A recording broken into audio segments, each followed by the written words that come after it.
Игрок сборной Египта Мо Салах, как его называют болельщики английского клуба «Ливерпуль», лучший футболист и идеальный человек.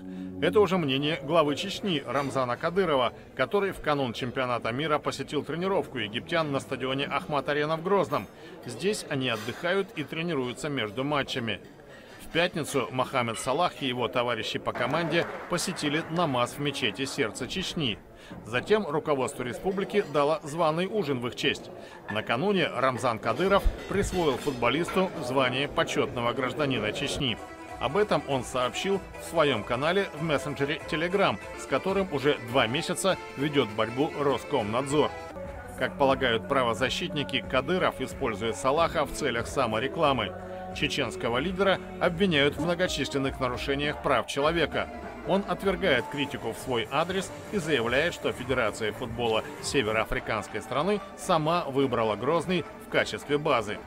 Ужин в Грозном состоялся в преддверии встречи с командой Саудовской Аравии, которая, как и ее последний соперник на первенстве, потерпела поражение от России. Египтяне полны решимости одержать первую в своей истории победу на чемпионате мира.